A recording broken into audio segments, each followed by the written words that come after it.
This is Sharp Money with Patrick Meagher and Mike Somich on VSiN, the Sports Betting Network. Sharp Money, Mike Somich. I'm Patrick Meagher as we welcome you in. VSiN, the Sports Betting Network, wherever you find your podcast. We appreciate you doing so. This is the formula. We're here on Sunday night after Kansas City just beat up on my Lions 30-17. You can download the show into Monday. We'll be back on Thursday as the Lions bake. We look ahead to Week 7. Just quickly here, Samo, just two teams in Week 7 on the bye, Baltimore and Buffalo. Actually, coming up in Week 8, you're going to have 6 teams on bye, so that's the busiest as far as the bye. Now, we'll finish with a little hockey, a little baseball, and in particular, a great doubleheader.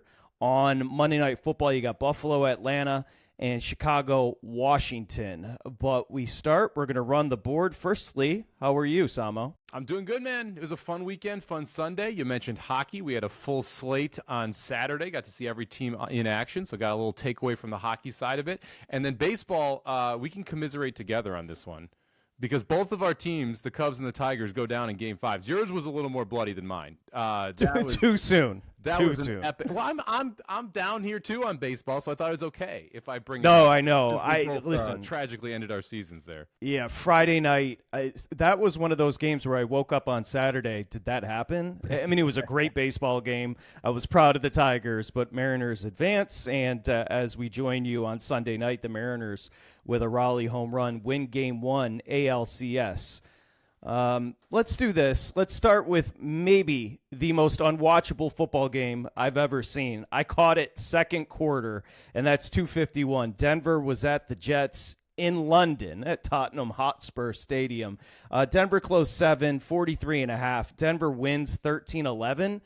I'm not really sure where to go with this, but I do know Aaron Glenn at 0-6. It may be a one and done. It really might be. I mean, I'm not going to, I don't want to start calling for coaches' jobs because I'll do that later in the show here for a couple of head coaches. But the clock management and decision-making from Aaron Glenn was literally laughable. At the end of the first half, you've got a timeout. You've got the ball around the 50. You just let the clock run out instead of trying to gain yards and kick a field goal when your offense has been absolutely anemic, or just throwing it up in the end zone. That would have been fine too. Chooses to do neither of those things. And then the last play of the game. And to put into perspective kind of how bad the Jets were on offense, Patrick, I have never seen this in my life in modern football. Justin Fields has net negative 10 yards passing for the game because he's got 45 yards through the air, but 55 yards lost in sacks. He has 9 completions and 9 sacks in this game. Yes, sacked as many times as he had completions. Yet you bypass a not game-winning, but game-leading field goal from 61 yards to throw the football on 4th and 8. I don't know what we are thinking here. I mean, you're in a football stadium over there. Let them see it kick the ball at least, because they had to watch just 3 hours of pain through that entire game. I feel bad for anyone in London who thinks that's football. That game was atrocious, and the Jets' offense was pathetic. Yeah, Aaron Glenn not going to Tyrod Taylor. That's mistake number 1. Fields was just he was so bad it was sad.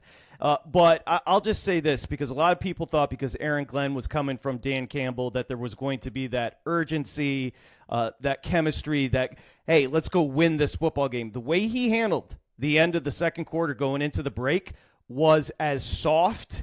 It's counter to the way he presents himself, and that doesn't look good in a locker room. Garrett Wilson going after the coach on the way to the locker room. They had over 3 minutes with timeouts and just played to get to the break. That's as soft as it gets. Terrible. 0-6 Jets. It's inexcusable. And honestly, the defense, which was really the issue through the entire season, 0 takeaways, just giving up points on points on points. Defense played well in this spot for the Jets. If you told the Jets heading into that game they're going to give up 13 points to the Broncos, they'd be like, awesome. How much did we win by? And yet you lost by 2 points in a game where somehow they took the lead with a safety in the third quarter. Yet that field goal late for Denver is the difference. This was a brutal game. I was upset with myself for waking up and watching the entire thing. I don't know what to say about either of these teams, because this is a Denver team that could easily be 6-0, yet you then see this game and you're just kind of wondering what's going on, people. Yeah, the Denver offense was non-existent. Sometimes you do wonder what to take from these travel games in London. However, I don't come away thinking anything positive about Denver. And the Jets, who, by the way, are hosting Carolina in Week 7, are laying 1.5. Have fun with that, Samo. 45.5 on the total. Panthers-Jets. Yeah, this one is this one's interesting, man. I'm tempted to go Panthers here. Look, the Panthers, and we'll talk about them a little bit later, and we'll jump into this game in full force once we talk about the Panthers. But they've been pretty good for 2 weeks now. And, yeah, it was a bad Cowboys offense, but Rico Dowdle, man, he was – or bad Cowboys defense. But Rico Dowdle, man, he's been rolling for 2 weeks now, and I don't know what to expect from the Jets coming off of this loss. Yeah, and then you've got the Giants headed to the Broncos, and the Broncos laid 7 today against a Jersey team. They're going to lay 7 next Sunday hosting the Giants. This is kind of a sneaky fun game. The look ahead was 8, so we're seeing some Giants upgrades. I think that's more than the Broncos downgrades here. That Giants team is fun, man. I enjoy watching Scadaboo. I enjoy watching Dart. We'll see if they can stay healthy throughout an entire season, specifically Dart, because of the way he puts his body under such duress in and out of these games. But I'm interested to see what this Broncos team can do on offense, because I feel confident that the Giants will at least move the football. Will they turn it over? That's another question, but they will at least move the football against Denver. Yeah, the Giants went from, I like to say, having nothing to a lot of it. Whatever it is with the 2 rookies in the backfield. So we'll get to that coming up here in just a bit. Next one up, good job on Somich. You had it with the situation, and that is Pittsburgh, 253, 23-9 over Cleveland. I ended up getting the 6.5, and I was just waiting for them to cover. I was never expecting, if you watch the game, Cleveland to win this football game, but the cover was always kind of hanging around. Close 6.5, like I mentioned, 38 on the total, so it does stay under lowest total, obviously. Your takeaways from Pittsburgh and Cleveland here. Pittsburgh's not a good football team. No, they're not. This was all about the spot for me, and watching this game kind of reaffirmed that. There were multiple opportunities for Cleveland to try and backdoor this thing in the fourth quarter, and they just could not get it done inside the red zone. The running game doesn't work for Pittsburgh. Aaron Rodgers still looks cooked to me. Like, once you start facing real teams, I think this Pittsburgh team is a full fade moving forward. Look, on the Brown side, it's time to start moving your pieces. Trade some of the offensive linemen. You're going to be able to get draft picks back for them. Try and figure out if you can move Judy, if there's a place for him. There's a lot of different pieces that would have value for other teams, and you're not good. You're not good with this quarterback, with Dylan Gabriel. You're not good with this offense. You might as well starting to figure out what you can get for them and focus on next year, basically, and start figuring out what you're going to do in the draft. Yeah, I guess the takeaway would be the Steelers' defense, but watching this game, Cleveland was not into it. There was no juice on the sideline. There was not, like, Gabriel had 52 pass attempts. Judkins had 12 rushes, 36 yards. Like, this was a listless Cleveland team in Pittsburgh. And you hit the nail on the head on the pass attempts, man. Gabriel can't be throwing the ball 50 times. You're not winning any games if Gabriel's throwing the ball 50 times. And it's not like this was out of hand either. We went to the break 9-3. This was a run script for Cleveland because you were not chasing. And then you kind of put yourself in chase mode because you just had Gabriel dropping back to pass behind a terrible offensive line with a team with a good pass rush. Like, I don't understand why we didn't just try and grind out the clock, try and slow the game down, and reduce the number of possessions to increase variance. Instead, we're just tucking it all over the yard with a third-round rookie that people were shocked was taken in the third round. It made no sense from a coaching perspective. Tomlin paradigm. He's going to win that division. He's going to finish with a winning record. And I'm not sure it's a very good football team. It feels like the same script over the past few years when Duck Hodges was in there throwing footballs for him. But here they are. One loss. They're not going to win the division. Okay, we can get to that. Let's do that. But quickly, Pittsburgh and Cincinnati is going to be our Thursday night game here, Samo, to kick off Week 7, and Pittsburgh's going to be laying 5.5 on the road. Yeah, this is too much. Look, this was one of those spots where it was actually 6.5 at open. I bet some 6.5 with Cincinnati. We'll talk about this one in full, but this Pittsburgh team is fake good. They're very much fake good, and I'm not sure Cincy can beat them, but Cincy is going to be able to put points on the board against that Pittsburgh defense. All right, let's go to division and take a look. So right now, the Steelers are a $1.75 favorite in the North. The Ravens, who are going on bye, it's the perfect time for them, obviously, as they lose today. They're plus 175. The Bengals are 20-1 and the Browns are 65-1. I think you wait until Thursday. If you like the Steelers, who are 5.5-point favorites, and they win, then you come in on the Ravens after that. If you look at these two schedules and the comparative of them moving forward, the Steelers have gotten through the easy part of their schedule here. That's why they're sitting at 4-1. Okay, they played the Jets. They won a fake game against the Patriots, where the Patriots turned it over 5 times. They beat the Vikings, which was an absolute mess of a game over in Europe. They come back, beat the Browns in an atrocious spot for the Browns. They've got the Bengals on Thursday night. You know what happens after that, Patrick? Packers, Colts, Chargers, Bears, Bills, Ravens, Lions, Ravens. It is a much more difficult schedule. When you flip over and you look at what the Ravens have coming out of the bye, it's a spot where they can win 8 straight games in some situations. I mean, it's Bears, Dolphins, Vikings, Browns, Jets, Bengals, Steelers, Bengals, Pats. Packers is the tough game, and then Steelers again. I realize you're down 4 games in the division. If you win both head-to-head games, you are down 2 games with a significantly easier schedule than Pittsburgh. I'm hoping we get plus 250-ish if Pittsburgh wins on Thursday night, and that's when I'll be dipping my toes in those waters. Yeah, 1-5, but here comes the bye. They're going to get healthy, and Somich laid out the schedule perfectly for you there in the north. The Cleveland Browns, off that performance, are going to be hosting your Miami Dolphins, and I've got a 1.5 right now. Yeah, well, I've already bet this one too. I took the Dolphins plus the 1.5, and we'll talk about why after we talk about this Dolphins game. We shall get to that quickly. 2:55. Arizona was at Indy. Jacoby Brissett in for an injured Kyler Murray, and Indianapolis needs a last drive. At 31-27 to pull this off. They did close 8.5. I saw a 9 out there as well. We both like the over here. It does go over. But Indy continues to roll, and Arizona, another heartbreaking loss for them. At least they played well today. They did. This was a very weird game. So before the game, Anthony Richardson gets ruled out because he literally broke his face with a stretching band. It snapped and hit him in the face. I feel awful for the dude. It's just an unlucky thing, and those bands have a ton of power to them when they break. So really weird situation. Their top cornerback, Ward, was running backwards, and a tight end ran right into his head. He got a concussion before the game, so you lose 2 players. Obviously, Richardson not that important, but you lose your number 1 cornerback heading into it. But Marvin Harrison ends up leaving the game for the Cardinals midway through the second quarter. So a lot of funky spots in this. The Colts were kind of lucky to survive here, Patrick. They needed a 14-3 fourth quarter.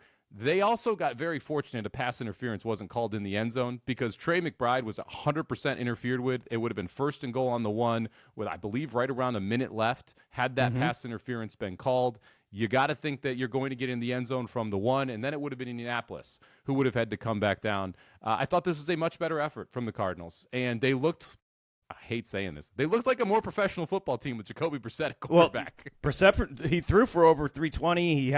They had 400 total yards on offense. It just looked crisper.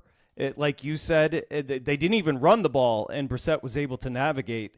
And like you said, McBride was interfered with, could have been a loss. Looking ahead, Indy is headed to the Chargers. The Chargers are a 1.5. We'll talk about that one after the Dolphins game because I want to get your take on the Chargers. That team is just befuddling to me. Yeah, befuddling is a good word. The next one up for the Colts. Excuse me, who's coming out of that? Arizona. The Arizona Cardinals are going to be hosting the Packers. Your Packers. Packers laying a big number on the road, 7. I'll take the 7 there. See, it was 5.5 on the look ahead. Now I think the look ahead thought that it was going to be Kyler Murray. I'm not sure if we get Kyler Murray. Now, they called up a 3rd quarterback on Saturday before they announced he was out, so it kind of was the writing on the wall. I think you got to keep an eye on that, see if they have their 3rd quarterback active or not. If they do, that kind of tells you that Murray is going to be down again for next week. I kind of want Kyler Murray to play because my survivor that was on Pittsburgh, I kind of want to put on the Packers next week because 54% of the pool went ahead and used Green Bay this week. And what was really not a bloody week at all in Survivor. Pretty much everyone survived. So not too much of an update coming from that perspective. I don't trust this Cardinals team, and I want to see. It felt like this was the effort, Patrick. Yeah. After last week, we talked about it. How there's 2 ways this goes. Either they straight out quit or they come back and play one of their best games. They came back and played one of their best games. I think it's going to be hard to get up again next week. Well, Kyler was very weird at the podium after the loss last week, and the fact that the team played better without him and seemed a little rejuvenated, not great. 257, the Rams, a business trip. Now, Nakua potentially injured here. They're at Baltimore today. The Rams laid 7. They did cover the number.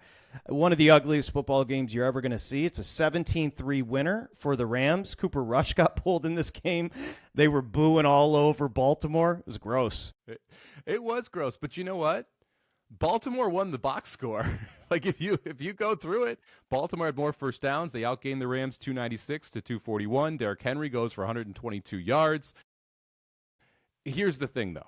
They gained 4.7. The Rams did yards per play versus the Ravens 3.9. So it was a lot of possession here for the Ravens. They had the ball 38 minutes versus the Rams 22 to be able to rack up those stats.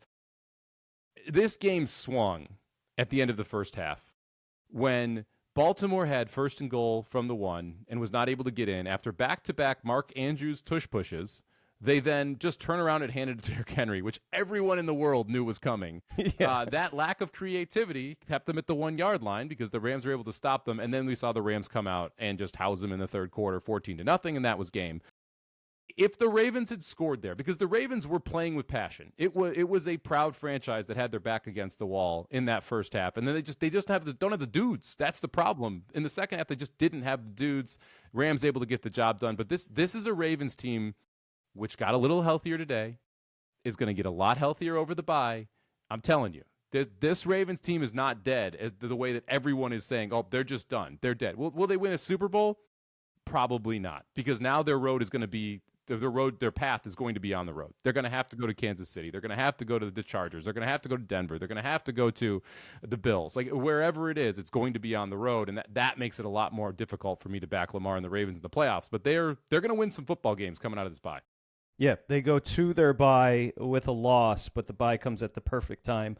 Buffalo, that other team on the bye, we'll get to them coming up here in just a bit. Kind of a weird schedule spot for the Rams, if you take a look, Samo, because they're going to turn around, fly back here to Los Angeles from Baltimore, and then fly cross-country to Jacksonville next Sunday, and the Rams are laying 3. Well, they're actually going to fly to London. So this is is that in London? This is our London game. So I wonder. They have to be going. They're not going to be coming back to Los Angeles. No. There's no way. No, there's no way. And Shanahan, McVay, they've been to the business work trips, right, where you're doing a retreat somewhere for a week, all that jazz. Went back-to-back East Coast games. I'd be shocked if they are not. They won't come back. Yeah, they're already on their way to London there, and so you're going to get the Jaguars, which are very used to playing in London, versus the Rams franchise that's going back-to-back road games and having to fly over there. The Rams are the more talented team. But Puka Nacua absolutely matters. Look ahead on this was 3.5, and now you come back and we're sitting on 3. So you're getting a little bit better of a price on the Rams, but that's a lot injury-related more than anything else. And I'm excited to get your take on Jacksonville as well, because this is a team that I talked about kind of being fake good, and it felt like they got a little bit exposed this week. Yeah, in my tier, I had them at they're good because their record, I guess. So I'm right there with you. And actually, they're up next on rotation, 259, Seattle, a 2012 winner over Jacksonville. I mean, the big story coming out of this is, again, he's a superstar, Jackson Smith-Njigba. I also, when I did catch pieces of this one, I think Darnold just looks very competent. And Jacksonville, again, Lawrence off one of their biggest wins over the last 10 years in franchise for Jacksonville on that Monday night against the Chiefs, just a nothing burger. I mean, it really was, I'm looking just quickly at Lawrence. He had 42 attempts, 2 touchdowns, no picks. Outside of that, they couldn't run the ball against Seattle. Seattle's defense is legit. This was one of the more pathetic performances I've seen from a Jacksonville team in a while. And that's saying something, because I do not like these Jacksonville teams anyway. The Seahawks were down 4 starters in their secondary. Both starting cornerbacks. They were missing a safety. Their other safety left the game. They had another injured cornerback at one point. And Lawrence goes 27 for 42. The longest pass play of the day was a 26-yarder to Tim Patrick, which was a touchdown. But they tried and tried and tried to stretch the field and just couldn't do it. They could not make big plays happen. Lawrence kept throwing it out of bounds. It was out of the boundary. It wasn't catchable. It was an I thought, an awful effort by a Jacksonville team that had every right to be able to put up a 40 spot on the Seahawks here because of that secondary, and they couldn't take advantage of it. And that was a big problem for me because we've seen this Jacksonville run game be able to set up the pass. And Seattle, very good against the run, just said, nah, you're not running it. Attack our second string secondary across the board and see if you can beat us. And they couldn't. The offense, on the other hand, Seattle, Sam Darnold's going to wake up as the number 1 rated quarterback in the NFL tomorrow. Yeah, he was great. He was awesome. And Smith and Jigba, who every person in the world knows is going to get the football, somehow can't be stopped. He had 13 targets, 8 receptions, 162 yards, including a 61-yard touchdown pass.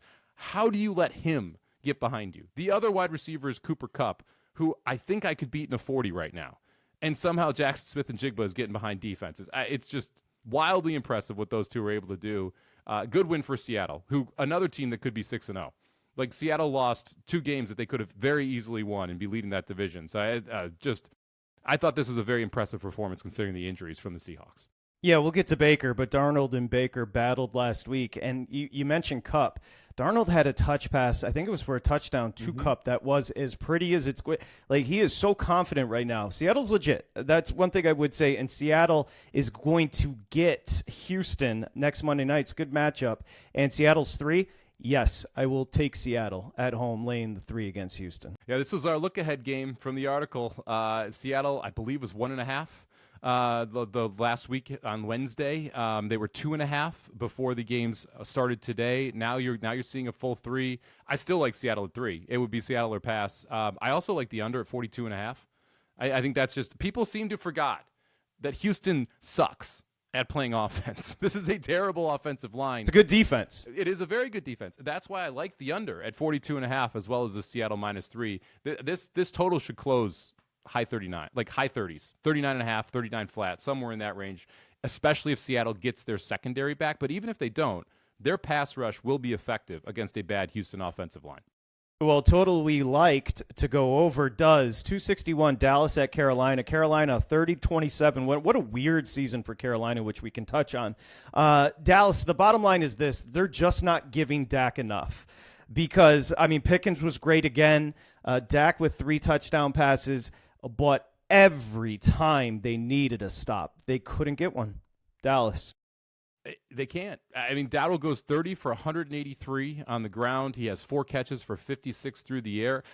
No wide receiver for the Panthers had more than 36 yards receiving, and Dallas gave up 30 points. That is hard to do, Patrick. Like, that is not an easy feat. And it wasn't because Dak was turning the football over. Dak was phenomenal in this game again. 25 for 34, 261, 3 touchdowns, no picks. They couldn't run the football lick. It was all on Dak. And Pickens had a huge game. He goes for 168 and a tutty. No other wide receivers stepped up. Dallas is expected to get CeeDee Lamb back next week, but they are, until further notice, just a dead over team.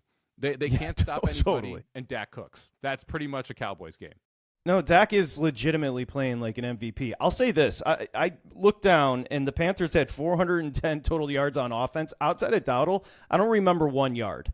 So that's what I'm saying. It's almost smoke and mirrors with Carolina, who 30, I believe, was the number they scored on Atlanta when they shut them out. So they've beaten Dallas 30-27, Atlanta 30-zippy. They went to New England and got boat raced.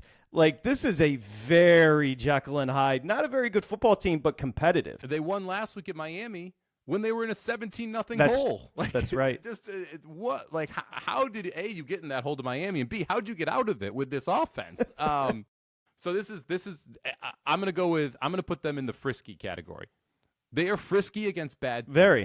They'll get beat by good teams, but against bad teams, they're going to score points. And they're going to be a fun watch. So they're one of those can beat bad teams, but probably not going to beat anyone who's going to make the playoffs. Well, that sets up perfectly. Good segue, because Carolina is going to Jersey to take on the Jets. Now, this would generally be where you would buy on the Jets. It can't get any worse. Here comes a perfect elixir of Carolina. I think it's going to be a long week in New York for Aaron Glenn, and it doesn't help that Garrett Wilson's going at him. The quarterback situation is a disaster. I think you might carry a little something over here. I'll take with Carolina in Jersey. Yeah, I mean, it's also not a great spot for the Jets here.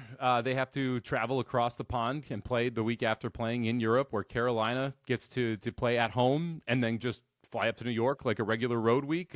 So this is a great spot for Carolina. I love them in teasers because are the Jets going to score 10 points? Who knows? So the 8.5 looks awfully good if you tease the Carolina Panthers up there. I like them on the side as well. I don't mind the money line look. I think Panthers are absolutely live at the Jets. Yeah, they got a little something. It's a weird team when you're watching them, too, because the quarterback does not look overly competent, but they're picking up first downs, and Dowdle, that's the second week in a row he's gone nuts. Can we have a crazy conversation? Can the Panthers make the playoffs? Are they 3-3? They're 3-3. How are they 3-3? They beat the Falcons 30-0. They come back against the Dolphins. They beat the Cowboys. They've got the Jets next week. And then they lose to the Bills and the Panthers, but then they have the Saints at home. So they could legitimately be 5-5, and the rest of the schedule is tough. It's Falcons, Niners, Rams, Saints, they have a tough Bucks, Seahawks, Bucks. Probably not the playoffs. I take it back. They're not making the playoffs. But no, but eight wins? Do you think if they steal one of those games, you could get a nice price on the no on They'd the have playoffs? to steal a buck. Say that again, I'm sorry? You think if they steal one of those games, let's say at the well, they're not going to beat the Bills or the Packers. Never mind. No. Yeah. But hey, build to next year. Dallas, conversely, they're going to go home next week and get the Commanders. The Commanders are 2.5. What was the look ahead here? And 54.5 on the total. Every time I look up with Dallas, it's the same as Houston.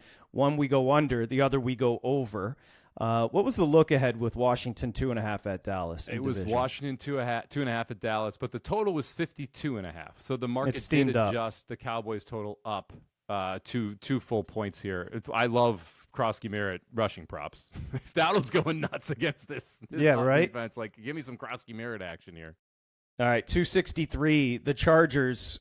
And again, some of these new kickoff rules, it's almost like if you have 30 seconds, you're going to put yourself in a position to kick a field goal. It's not really an issue, and that's kind of how this ended. Ladd McConkey with a great yak to win this football game. If you're Miami, this is so dispiriting. Another loss at 29-27, the Chargers do win. They don't cover the 3.5, and it goes over the 45.5. A couple things coming out of this. One, Tua is verbose.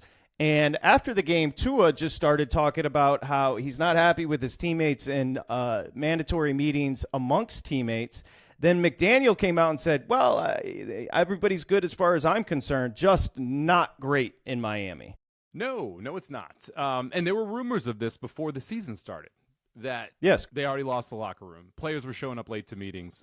Tua specifically mentioned some people were not showing up to Zoom meetings or computer meetings at all, or they're going to show up 10, 15 minutes late and then take their camera off. Like, that's terrible for an organization, and it just shows a lack of control, right? They're like McDaniel's letting the inmates run the asylum in Miami. This should be it.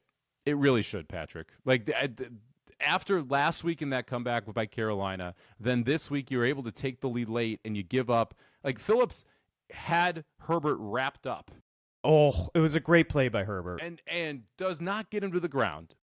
And yeah, it was a great play by Herbert. But you're right. You got to make that tackle. You got to make that tackle. And then McConkey basically tricks the DBs into stopping by veering out of bounds, then just goes up the field and able to run for another 40, 50 yards, and Miami loses this game. It's just, there's a lack of accountability on that Miami Dolphins team right now.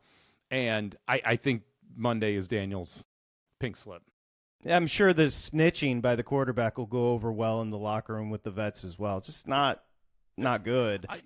They're headed to Cleveland. This might be a spot where Cleveland gets right because Cleveland's a 1.5 with Miami coming. Will they be bringing Mike McDaniel is the question. Give me the Dolphins. I'll take the 1.5 on the head coach bump. The head coach fired bump. Interim shot. I bet this is 2.5 when it opened. I think Miami's a better team. I think the market is just so down on Miami, who, by the way, covered today. Every number. They covered every number. It was 4.5 and 3.5 in this game. Game also goes over. I think Miami's just better than Cleveland. And I'm not sure the identity of this Cleveland Browns team. I don't love the fact that Gabriel threw the ball as much as he did. Give me the points with the Dolphins. Yeah, check us out on Thursdays, Sharp Money, to see who is coaching the Dolphins, and we'll have a better answer there. Next up, the Drake May Show, 269 down in New Orleans. Here's what we said, because it closed 3. Close 3 with New England covering 25-19. Again, you got a good performance. Good is used in quotations from New Orleans. New Orleans is going to hang around in these games. But we said if New England is who we think they're going to be, they have to win this. They have to cover this football game. And they did, and Drake May was tremendous in the football game. Yeah, hat tip to New England, who, first off, Drake May, you hit the nail on it. He was awesome. Again, he was absolutely awesome in this game. This offense is legit for the Patriots. When he's at the helm, he can run, he can throw, able to get Boutte involved with 2 touchdowns today. You've got Diggs making plays out there for you. They need to figure out the backfield. That's still a little bit of a mess. Huge defensive play in the fourth quarter, when the Patriots the Saints essentially get the ball to midfield and the Patriots punch it out, create a fumble. That flipped the field back, which made it much more difficult for the Saints to be able to try and go down the field on their next drive. I played Saints plus 3.5. I'm not upset with myself. The handicap was simple. I thought the Patriots would be a little sluggish. They were a little sluggish in this game. I thought that this would be a one-possession game, and it was. It was just the wrong possession. It was 6 instead of 3. This is a win New England needed to have. It was a professional win. You got to be impressed with what they're doing. But I think this is the stretch because we talked about a very professional win in New Orleans, but that's followed up by headed to Tennessee. Now, this is obviously a Vrabel spot going to Tennessee where it did not end well. But again, you're the better football team. The number indicates that. They're 6.5. What was the look ahead Patriots at the Titans? 6 and 43.5. Okay, so they've been bumped up a little bit. Yeah, and I think it makes sense. Tough spot for the Patriots. Again, this is back-to-back-to-back weeks. They're going to be on the road. You do not see that very often in the NFL. 3 road games. And the travel isn't bad when you're going to play the Bills, but then going down to New Orleans, coming back, going to Tennessee, coming back. It's not like these long cross-country trips, but it's also not ideal to be on the road 3 straight weeks. I think the fact it's a Vrabel spot really helps them in this particular travel spot. Because when you could say they're going to be down a little bit, sure feels like they get up for their coach. They get up for Vrabel, which they very much, this is a team that likes Vrabel, which means they will rally around him this week. And I think that makes the difference in a bad travel spot for New England. I think this is the one game Vrabel had circled on his schedule all year. Maybe you want to use it in a tease, but I don't know if I'd be afraid to lose the number. I think they're going to come out with a purpose, and I think he's smart enough to understand if this is going to be a playoff team, New Orleans to Tennessee, we've got to take care of business. And we can get to Tennessee coming up here in just a bit because, well, first off, New Orleans. So New Orleans is going to be at Chicago. We'll have more on Chicago after our Monday night game, of course, on Thursday, sharp money. But New Orleans, Chicago, right now I'm looking at a 5.5 with Chicago. Yeah, the New Orleans getting a little love in the market. This was look ahead with 6. So we're seeing people kind of agree with my stance that New Orleans is going to be in a lot of these games. They're going to play one-possession games. And when they're catching 6 points, 7 points, they become a very attractive dog, especially taking on a team like Chicago. Now, we'll see Chicago tomorrow night. We'll talk about that game toward the end of the show here. I don't want to bet New Orleans until I see what Chicago looks like off the bye. Ben Johnson, with an extra week to prepare. I mean, we saw with Green Bay. I know that they didn't blow out Cleveland, but we saw how much better Golden was this week, their rookie wide receiver, with that extra week. Now you've got guys like Burden that they can introduce into that offense more, and you've got a coach that now has been a head coach for 4 weeks, can understand what to do in the bye. I'm interested to see how Chicago comes out of it. I don't want to bet this game until I have an answer on that. Next one up here, sharp money, 267. All right, so you can take these 2 teams, one being Tennessee and the other being Las Vegas, and shoot them to the freaking moon because this was a Vegas win and cover 20-10. But when I tell you Vegas was just as bad as Tennessee in this game, I don't care if they won by 10. Wow. First off, Callahan, he is going to ruin the rookie, and Ward is certainly having rookie growing pains. He'll have kind of flashes and flourishes during a game, but you can tell he's overwhelmed. It's a terrible Tennessee team. Conversely, Vegas, woof. Geno with another pick, and they just kind of ended up winning a football game.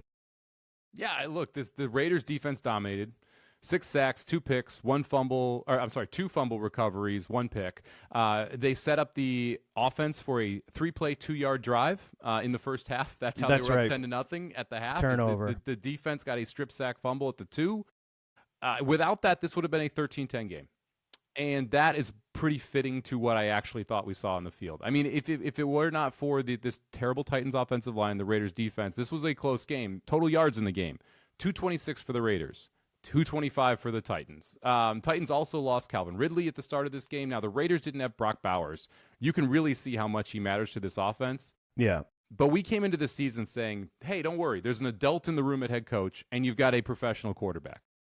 I'm not sure either's true. I'm not sure there is an adult in the room at head coach, and you do not have a professional quarterback in Geno Smith with the way that he is playing. How smart does Seattle look right now, by the way, from moving on from Geno Smith? It was a great, first off, you shave off 5 or 6 years. But secondly, Geno is just playing horribly. He first off, he does not like the Kelly offense. You can tell the system is not fit to him. So, yeah, I downgraded both of these teams off this game. I don't love anything. I do have a question for you, Patrick. What's up? If Callahan and McDaniel both get fired tomorrow, who cashes first coach fired tickets? Is it the first press release? Is it the first? That is a tweet? great. I would think each book is going to handle it differently, but I would think if it's on the same day, it would be they'd void them. But that's a tremendous question because they both could be gone tomorrow. I mean, it is live. It is 100% live that both of them are fired by the time that I wake up tomorrow morning on the West Coast. Yes, it is. I am fascinated to see how this plays out at books. Maybe we'll get a firing tonight. I doubt it since it's already 9 o'clock. I think the timestamp is a little. That's a fascinating question. I hadn't thought about that. It is 100% in play. Maybe some books will just pay both. Yeah, maybe pay half of the number, right? Call it a tie, right? Yeah. But anyway, Callahan should be fired. He was atrocious in this game. He looks lost. He doesn't know what he's doing. The team doesn't really care about playing. And this is just a mess. It's a mess of a team. That brings us to that Titans-New England game next week. I don't think the head coach fired bump helps Tennessee. No, I don't think so either. I don't think they have any good players. So their defense is so. That's the reason it was hilarious. Maybe I'm being hard on Vegas here, but they couldn't get anything going on offense against a horrific. This Tennessee defense is terrible. Yeah, it's not good. I mean, Genti averages 3.3 a carry, gets 75 yards, but it took 23 carries. Trey Tucker's your leading receiver, but that was mainly buoyed by a 37-yard pass. Geno Smith goes 17 for 23, which sounds great until you look at 174 yards and 1 pick. Just not aggressive downfield with the football. These are two bad football teams. They are two bad terrible teams. And I agree with you. Lay it with the Patriots. The Patriots should be a smash spot for them with how bad this Tennessee team is. Vrabel is going to be so keyed. Vegas is going to Kansas City. We'll get to Kansas City because obviously they just came off a win over Detroit. What was the look ahead? Because my assumption is, look, Penny's showing 13. FanDuel's showing 10.5. DraftKings is showing 11.5. So Vegas and Kansas City all over the map right now. Look ahead was Chiefs minus 10.5, total at 45.5. So that's going to get bet hard on Kansas Penny's City. Penny's at 13.5. Mm-hmm. Go bet a number better than 13.5. Penny is correct. That is where this game is going to end up in that 13.5, 14-ish range. Guess who's back? Kansas City. Rashee Rice. Yep, that's right. Week 6, Week 7, he's back, and the offense. Let's hold it because we'll get to it. But the offense today was 265. San Francisco at Tampa Bay. Tampa Bay. It's not even being fair to Baker to say he was great in this game. He's not. He's a Hall of Famer. I mean, he is playing at such an elite level. I'm sure you know the play I'm talking about where he picked up a first down running the football, where he's dialed in where he wants something more than you, and it's just permeating the rest of the football team. Catches being made that shouldn't be caught. Defensive stop like this. It's a vibe. I know you hate the word, but it's a vibe right now down in Tampa, and they're a 30-19 winner. Cover the 3.5. Couple of things here. Go ahead and take San Francisco and point to next year. Fred Warner is gone. So that means Bosa and Warner, by far and away their two best defenders, are done for the year. Yeah, I think we got our second over team, Patrick. I think that you're going to see points from San Francisco still, but their defense is not going to be able to Mac stop Jones anybody. Mac Jones was completing everything every time I turned around today. He was slinging it today, 347 yards passing on one leg. You don't blame him for this loss. This was the defense that just couldn't get a stop. And I don't even really blame the defense. You're missing Bosa and Warner. They had 3 good players to start the year. They've got 1 now. The defense is just kind of crippled. But let's talk about Baker Mayfield, because that play where he broke 4 tackles, stretched out with the arm, incredible, then flexed on him afterward. Baker Mayfield plays with 12 chips on his shoulder, not just 1. He's got a freaking boulder on his shoulders, and the rest of the team absolutely loves it. The dime that you're talking about was that the long pass to Tez Johnson in the end zone, 45-yarder. His only somersault, only catch of the day, caught the back half of the ball. But it's a great throw. It looked like Baker was going to get sacked, and then all of a sudden, it's so much pressure. Moonball. He is playing. First off, say MVP right now. He is easily your third betting favorite. Allen's plus 185. Pardon me. Mahomes, who should be in the discussion now, is 2.5, and Mayfield is plus 425. The next one up is Goff at 14-1, and that's a correct number on Mayfield. Mayfield is in the running for MVP. 100%. And we've talked on your show, VSiN Primetime. There, we have talked about. I'm sorry, it's not VSiN Primetime. What's your show? Give your show a VSiN plug. Live. VSiN Live there on Mad Dog Sports. It's all good. I always flip them around. We got VSiN Live on Friday. We talked about Cal Raleigh, the MVP, right? And the MVP candidate, and the narrative that built behind Cal Raleigh throughout this season, right? The 60-plus home runs. He wins the home run derby. Seattle makes the playoffs. He's the big dumper. Everybody loves him. Baker Mayfield has that narrative building. His narrative is going to be better than Josh Allen's narrative when the season ends. Does that mean he wins? Maybe. But he has that advantage in a award that is going to be voted on that Josh Allen has won before, and he has not. To further that, he's winning every press conference. Yes. His press conferences, people walk away saying, oh, how much they love Baker. He's really at a transformation. It's pretty incredible. He's winning everything on and off the field right now. I think he's a legit MVP. And to your point of San Francisco's season's over, let's look at Tampa Bay, who is just as banged up right now. Igbuka. He hurts his hamstring. You've got McMillan, who's out until week 9 or 10 with a neck injury. You've lost Mike Evans. He hurt his hamstring a couple weeks ago. He's expected to be back. You've got Godwin. He missed the early part of the season, played 2 games. He missed this week. He's going to be back as well. The offensive line should start to get a little healthier. Their defense, no one's season ending. This is a Bucs team that is the worst version of themselves right now. They are going to get better. Correct. As this season goes. Oh, by the way, Bucky Irving didn't play today either. They're going to get better as this season goes.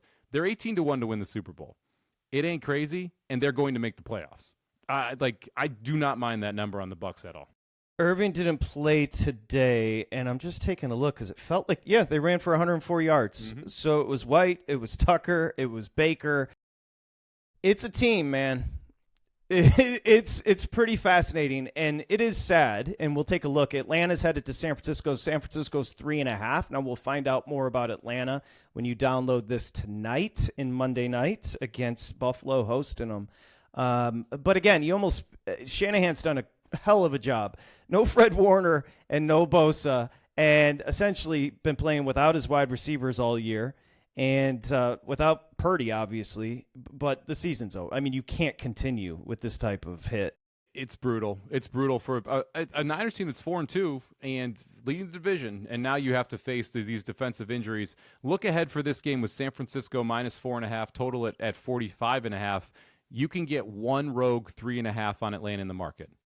Go over to DraftKings. If you have a DraftKings account, snap up some 3.5 with Atlanta. It's 3. Yeah, that's what I'm looking at. 3.5 at DraftKings right now. Yeah, it's painted 3 everywhere else with a total sitting at anywhere from 45 to 46.5 to the over. I don't mind popping the 45 over either, because you're expecting Pearsall back. You're expecting Kittle back next week. This is going to be a more healthy offense for San Francisco, and the defense is going to be tragic. I like the over there at 45 as well. Tampa Bay's headed to Detroit on Monday. Ooh, banger, Patrick. It is a banger. We'll talk about that after you commiserate. Yeah, we will. And also, you're going to have to wait to understand exactly what Tampa Bay's looking at as far as injuries. Yes. Thursday will probably help us with that on Sharp Money. And Detroit, which we'll talk about again. The second, you want to talk about the secondary? The third we're 2 games away. Yeah, right. 271. Cincinnati with Flacco today. Hang in there against Green Bay. A 27-18 winner. It closed 14. It was sitting on 14. Then the Bengals came down and answered, hit the 2-point. So then you knew if you had the number, you were good. Flacco was a big upgrade from Browning. That was the takeaway from the Bengal perspective. Yeah, look, Flacco's just going to let it fly. That's really the difference. Browning just didn't let it fly enough. And when you have T. Higgins, you have Jamar Chase, letting it fly is a good strategy. I mean, Jamar Chase made a couple catches where I have no clue. The touchdown catch was unbelievable. Sick. He had one where he was literally the defender is directly in front of him, and he's reaching his arms out around. I don't even know how he saw the football, and catches it on the side and just pulls it in. Browning's not throwing that football. Flacco's like, no. YOLO, and it just whatever. Goes. Like, and when you have Higgins and Chase, it makes it interesting. Little disappointed in the Packers' effort, but to be honest, this game got a little wacky late. Like, this was a 10-0 Packers lead at half. It should have been more. They had a turnover, a Love pick that was actually a Dobbs pick where he caught the ball and then just kind of threw it up in the air for no good reason. So you get a turnover there, or else they would have scored on all 3 of their first half drives. And then this game is very different. They answered every single score with their run game, with their pass game, whatever it was. They got Golden involved, which I thought was a very positive thing because you need Matthew Golden to be good if you're going to stay banged up at the wide receiver position. So I'm not downgrading the Packers off this. I do think that you upgrade Chase and Higgins from a fantasy perspective, from a prop perspective, they're going to get theirs when Flacco's the quarterback. How long he's going to be upright, who knows? But until he falls down, they're going to get theirs. Yeah, I'll say this. I had 14.5 in Cincy, so I watched this very closely. There weren't many games on, obviously late. Kind of bad. Yeah, kind of fortunate. You're fortunate to get a cover here if you were on Cincinnati like me. I know it sounds weird when it was only 27-18, but Green Bay had a lot of opportunities to really go at it, and it kind of felt like they were sleepwalking in the second half a little bit, where going into the break 10-0, they should have been up 17-0 there. Yeah, I had flashbacks of the Green Bay-Cleveland game where Green Bay was up 10-0 until late in that football game. They never really stepped on the throat, and they ended up losing that game. We should mention Trey Hendrickson leaves this game with a back injury for the Cincinnati Bengals, their only viable piece on the defense, and a highly coveted trade target. Really rough break here for the Cincinnati organization because they were going to get a boatload for him up at the deadline, and we'll see what happens with his health. But that downgrades one of the worst defenses to be even worse in the NFL because Trey Hendrickson was the entire pass rush for this Bengals team. Yeah, the Packers are headed to Arizona, as we said, and the Packers are 7. I mean, I want to know who the quarterback is for Arizona because, ironically, if it's Kyler Murray, I like the Packers. If it's Brissett, I'm not like it makes me a little. No, I'll take the 7 with Brissett. That offense was legit. Now let's take a look at the total as we look right now. I'm just curious at the Cardinals because they're both going to score if Brissett is playing 43.5. Okay. Yeah, down from the 45.5 look ahead. Which is interesting to me because I think it's a Harrison and Brissett move. They're not sure if Kyler's going to be in, and so they downgraded the total. I'm not sure I agree with that. I don't think I agree. I like the over 43.5. I mean, I expected 45.5 when looking at it. If Kyler can't run, Brissett's a better quarterback, right? Yes, he threw for 320 yards today. Like he just is a more professional button. Yeah, he's a pocket passer. Yeah. And like Kyler can't see over the line, and if he can't move, it's a problem. Yeah, I'm not going to – this is probably going to be my survivor game. I'm going to be trying to talk people into using the Packers here because I think this is a good spot for them, and there's not a ton of great spots for the Packers down the road. So we'll hopefully get through with the Packers there. I like the Packers as a teaser leg. I agree with you. I think over 43.5 is not a bad look. Yeah, I like that number. Pittsburgh, Cincy on Thursday. So quick turnaround for both, and we're going to be in Cincy, and Pittsburgh's laying 5.5. Yeah, look ahead here was 4.5, and Bet up. We reopened at 6.5. Total 43 was the look ahead. Now we're sitting here with the total at 42.5. I love the points. Like, I bet the 6.5 right when this dropped. I was planning on like backing up the Brinks truck if I got a 7. It went the other way. I think the market is right. I would still play the 5.5. I'll play the 5.5 all day. Since he's going to move the football, and this defense for Cincy's not good. The offense for Pittsburgh is bad. Like, they're bad. So give me the 5.5 with Cincy. Yeah, I like the 5.5 at home on a short week as well. All right, that brings us to 273. Detroit at Kansas City. Kansas City closed 2.5. That number really didn't budge much and ends up closing everywhere 2.5. Kansas City a 30-17 winner. I'll keep the Detroit Lions over here, and then let's go over to Kansas City. Okay. Kansas City is going to be an effing problem. Watch because that is about as innovative an offense where it was just waves of misdirection, RPO, and Detroit, as you astutely pointed out, have nobody in the secondary.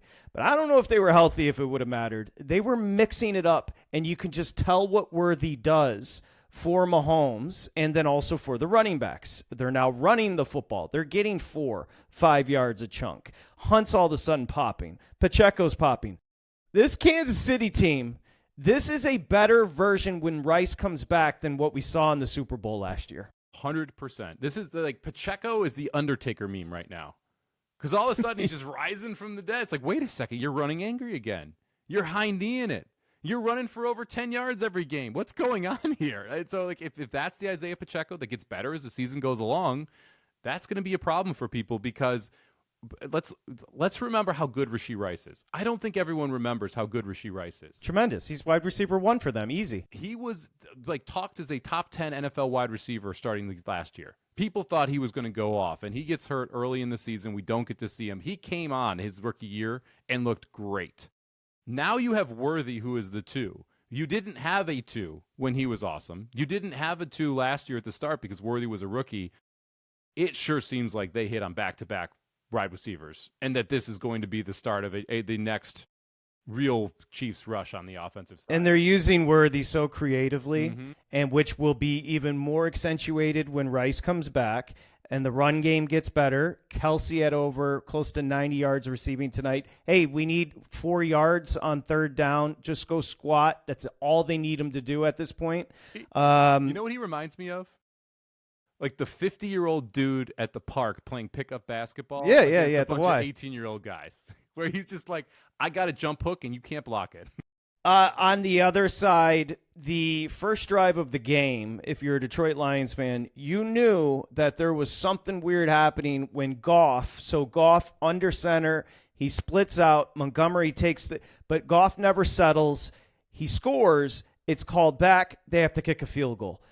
Everything was just off in the Lions universe when they didn't use the balls that Campbell shows all of the time to do what they do in that situation. They had to settle.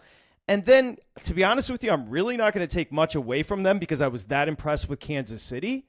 Ross St. Brown on a big third down had a drop. On a big fourth down had a drop, 4th and 2. Good job. I'm not really, because of the injuries on defense, I'm not really taking much away from this game as a Lions fan, except that I thought Kansas City looked fantastic. I am going to give you a compliment. Thank you. I thought, not you, the Lions. I love you too, Patrick. But the Lions, a compliment. I thought this was really smart by Detroit. I thought their game plan was incredibly intelligent.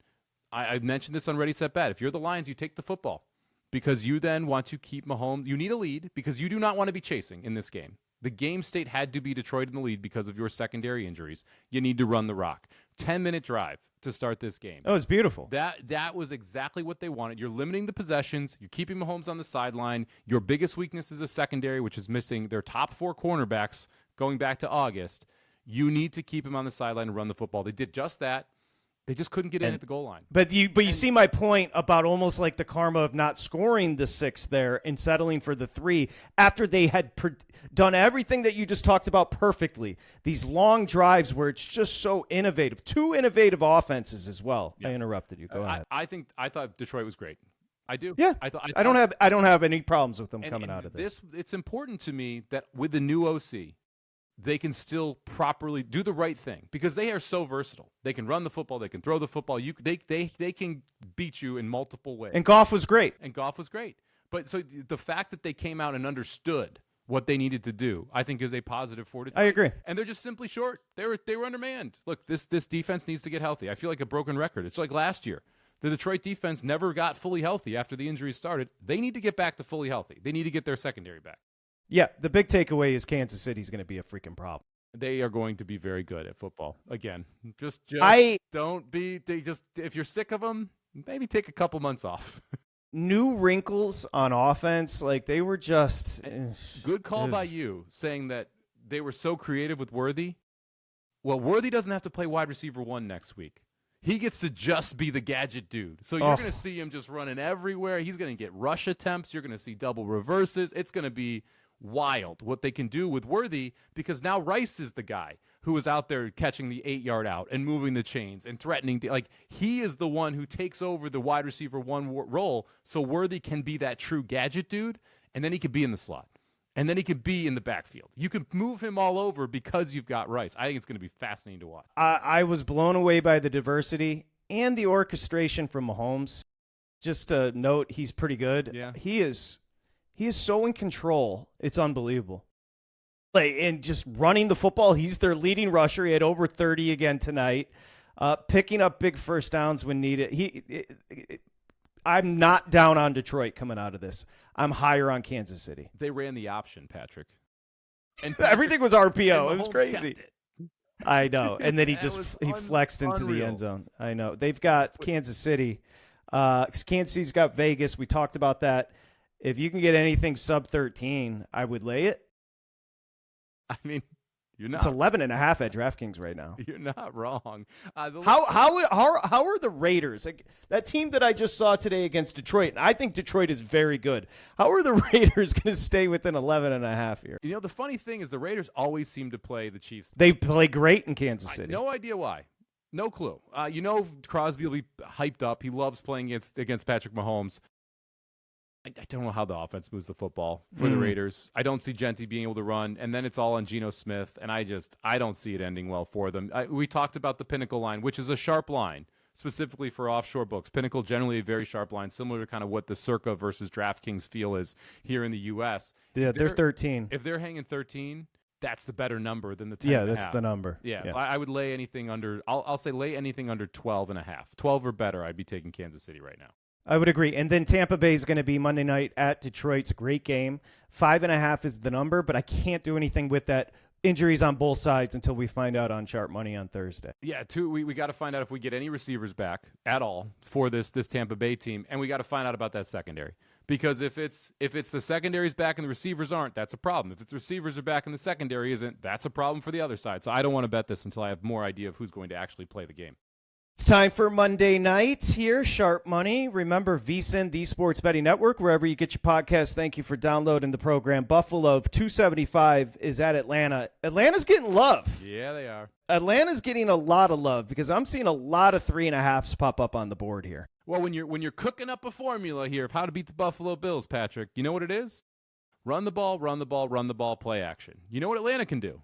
Run the ball, run the ball, run the ball, play action. They have the exact formula you want to be able to score on Buffalo. Their defense is a little better, creating more of a pass rush than we saw last year. I still like the over. I'd like you could get. There was 49.5. Right, I'd love that. There was a flat 49 in the market earlier. There's 50s now in the market, so we're seeing this get bet up. Go get a 49.5. Take the over. Atlanta's going to be able to move the ball against Buffalo. Buffalo's going to be able to move the ball against Atlanta. You're going to get a pissed off Buffalo team coming off of that last game. You're seeing 4 or 3.5s in the market here. There's 4.5 at DraftKings. So if you want Atlanta, go to DraftKings, get the 4.5. If you want Buffalo, there are 3.5s available at Penny, at Westgate. So there are some places there you can get that number. This was really interesting on the contest show because I have never seen circa a full point off market. So the entire market was a 4.5. Circa was 3.5 in favor of Buffalo. I asked why. They said we took multiple huge bets today on Atlanta. And that's why they moved first in that market. That tells you what type of bettors are taking Atlanta versus what type of bettors are taking Buffalo. Yeah, sharp. And they're still 3.5. DraftKings is 4.5. And I'm not knocking anybody. I'm just giving you, and I do like the over there. 277. Chicago's at, I hate to do this, but I like the over. I like both overs on Monday night. Chicago and Washington. You can find a 49.5.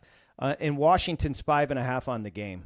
This is a game I'm not going to bet the side or the total simply because I want to see Ben Johnson out of the bye. I want to see what this looks like before I really commit onto which side I want it to go. I expect it to be good. I expect Ben Johnson to be able to move. I think you're going to see a lot of diversity as we saw with Kansas City. They're going to be creative, and I'm excited to see that. I love Krosky Merritt. You can get him at 68.5 rushing. Give me the over on Krosky Merritt. This is a Bears run defense that had given up the 9th most yards in the NFL heading into this week. The problem with that, they played one less game than everybody else. They are second in yards per game given up to running backs on the ground behind only the Miami Dolphins. And that's because Miami gave up 200 to Rico Dowdle last week. So give me the Bears, or give me Krosky Merritt over 68.5 yards rushing. He takes over the number 1 spot in the backfield and runs wild against a terrible Bears run defense. Hey, just quickly backing up, how about Bijan at 74.5 rush yards? It's over. You know what they're going to try to do, obviously, is keep the ball out of Allen's hands, and you can run the football against Buffalo. My assumption would be that is you're going to see a lot of Bijan. You would think so. I mean, it'd be over a pass for me. My one problem with Bijan overs, they give Algier stinking carries. Yeah, they do. Every they single give him too week. many. And I don't understand why he's not as good. Like, Bijan's legitimately one of the 3 best running backs in the NFL, and you're like, but we got to get Tyler Algier some run. Like, I don't know what we're doing. Like, but maybe I want to look real quick to see what's the combined number for Bijan. Rushing, receiving is 110. Yeah, 111.5. Yeah, it would be over rushing or passing. Yeah, that's what I would do. You have to keep the ball out of Allen's hands. Wow, 3.5. So Circa got hit huge with Atlanta, huh? Yep. I've never seen Circa a full point off the entire market. Painted 4.5, and Circa was sitting at 3.5. I had to ask Jeff and Derek about it. I thought it was it's a great question. Yeah, me too. Pennies for Buffalo. I'm sorry, but I like both overs on Monday night. Okay, and it's not as crazy in 2025 to be betting these overs in prime time like this. Now, before we get out of here, that's week 6. Again, your opener on week 7's Pittsburgh, Cincinnati. Sorry, America. And sorry to London. You know, Denver and New York was optically, aesthetically, one of the tougher, even just the color scheme. Everything about it was disgusting. Mm-hmm. It was really bad. A hideous football game. I almost feel like we're still punishing the UK for the whole colonization thing when we're sending some of these games over there. Like, some would say we're going to send Jacksonville over every single year. Like, thanks, guys. Appreciate that. Hey, it's the Redcoats. Let's send them the Jets. Next up, before we get out of here, we can do this quickly. First off, for those that don't know, Somich is a huge hockey bettor, and we only had one game on Sunday, but Saturday was a smorgasbord, a cornucopia for you as every team on the planet played, and it was just nonstop from morning to night. It was awesome. I absolutely loved it. I love being able to watch hockey again. A couple things I want to say, just as takeaways here. First off, there are points props that I think are not properly priced right now. Early in the season, you generally lean toward overs in the NHL because the offense is ahead of the defense. You see a few more penalties. Points props are the same as they were last year, at the end of last year. So taking certain guys for 2+ points, like Eichel right now is plus 165, plus 180 for 2 points in a game. He's gone to 2 of the 3 games. He's gone over that number, cashed at plus 160 and plus 165, I believe, in those 2 games. Guys like and this is one I gave out on Ready, Set, Bet on Saturday night. Guys like Celebrini for the Sharks. Number 1 pick a couple years ago. Absolutely dynamic. Their best player. They play just an open style of hockey. They're going to play a lot of over games. The Ducks played them 7-6. Celebrini was plus 280 for 2 or more points. He got 3 assists in that game. The beauty of the points bet, you can get the second assist and it counts the same as the goal. And so it's a great spot to play 2 or more with some of these guys. So take a look for that. I also think the Wild are underpriced right now. This is a Minnesota Wild team that Minnesota's good. Awesome before the injuries last year. Get Kaprizov back, play very well at the end of the season. I think they're going to be very good at the start of the season. They're still getting priced like they were when they had people injured. So I think Minnesota an interesting one to look at here in the near term as well. Wow. We had so many overs on Saturday. Early My season, goodness, man. I'm only counting 3 unders. Yeah. Early season, you're going to get more goals. You get more power plays because you have people reaching more, hooking more. You've got slashes. You also don't have the playoff-style defense. The legs aren't fully under you because you only play 3 or 4 preseason games. It's an over league early, and that's why I like these points props because they're being priced like it was at the end of last season, which to me is incorrect. The goals per game is just going to be higher early in the season here. Stars Avs, a banger in Colorado, 5-4 overtime winner. Stars. Those are 2 teams that I'm obsessed with watching. Yeah, a lot of overs and good point on the points. Next up, the baseball. So a 3-1 win, Cal Raleigh with the bomb tonight. So a quick turnaround from Friday. I actually liked Seattle in the spot today because you carry over. It's almost like you're still high from Friday, not tired. I think you then start to fade them tomorrow. That would be me. You Savage on the bump. Gilbert's going to be on the bump. I love Gilbert, but the kid is great for Toronto. This is where I think Toronto gets right tomorrow. I think we head back to Seattle split here. You got to give credit to Bryce Miller, who's had some bad games this year. He goes 6 strong when that bullpen absolutely very good. After they threw 209 pitches or something crazy like that against the Tigers in Game 5. So really big outing there for Bryce Miller. That was a big boost for them. I mean, I want to say I like the Blue Jays in this series. I kind of feel like betting the Blue Jays in this right after losing Game 1 because you're going to get a much better price on them. I do think they have the better offense. And the pitching isn't that dominant for Seattle as we thought it was going to be at certain times this year. So I still lean toward the Blue Jays in this series. I thought this was a good spot tonight. You get close to $2 now, plus 195 on a loss on the Jays in the series. Minus 240 on the Mariners, Somich, and then the Dodgers are minus a $2 favorite, and the Brewers are plus 170. Blake Snell, we are undecided on the Brewers starter, but you're going to have an advantage with Blake Snell, who's built for this, and he's probably a $150. He is a $147 to $152. Yeah, we talked about this. I bet a big chunk on the Dodgers at 3-1. I think it was plus 320 before the Phillies series. Dodgers are winning the World Series, man. Yes, they are. More just the best team. No, that's very affirmative. They will be winning the World Series. I wish I came here with something much more controversial than that, but the numbers down right now at the book I'm trying to look at anything 150, anything 125 or better. I would fire at the Dodgers to win the World Series. They are $140. It's right there. Like I originally almost said 150, and then I said 125. They're gonna house the Brewers, and I don't see either of these AL teams being able to beat them. So I like the Dodgers quite a bit, but 150 is a little expensive. Ready, set, bet on Saturdays and Sundays, racingdudes.com and VSiN at the track for Mike Somich over at VSiN, the Sports Betting Network. You can catch me on VSiN Live on Mad Dog Sports Radio Monday through Friday. That's 5 to 8 West. So, yeah, I would say this about Week 6. Meh. I think Igbokwe, you got to watch. Fred Warner being done at linebacker for the 49ers is just beyond massive. And Puka Nacua, you got to keep an eye on because he is that Rams offense. Yeah, here's the thing. Sundays are kind of lackluster when you've got a London game, you have a Thursday night game, you got 2 Monday games. Like you're taking 4 games and 5 games out of the 10 a.m. or 1 p.m., wherever part of the country you live in. You're taking 5 games out of the Sunday jam-packed slate, and it set up that we had a pretty bad. The late window today was trifling. It was awful. Like the Bucks Niners. Thank God that game was interesting because if that game was bad, I would have had to watch more Titans Raiders, which was painful enough. I mean, after I was having some PTSD after watching the Broncos Jets, and I couldn't have watched that Raiders Titans game. Packers Bengals wasn't great, even though the score looks like it was fun. It wasn't. No, it wasn't a fun game. No, I mean, and even the early slate. I'll say this: Kansas City Detroit was because you knew you were watching 2 really good to great teams. Yes, but what was the best game on the early slate, Patrick? Panthers Cowboys? Like, is that? It wasn't even that good of a game when I was watching. It's just kind of like, what was the best game early? That's a good question. You know what? It probably was Arizona at Indy. Yeah. So not a great slate today because. But that's okay. Yeah, but that's okay. We could still bet it. Yeah, that's the fun part. It's you can make it interesting with your dollars, your dinero there. So a fun week 6. We're moving along. Excited for tomorrow night. I do think we're going to learn something about a couple teams tomorrow night. So looking forward to that. And I do think I'm excited for Thursday night. I'm excited to have some Bengals money on Thursday night. Yeah, let's go. I want to bet against these Steelers.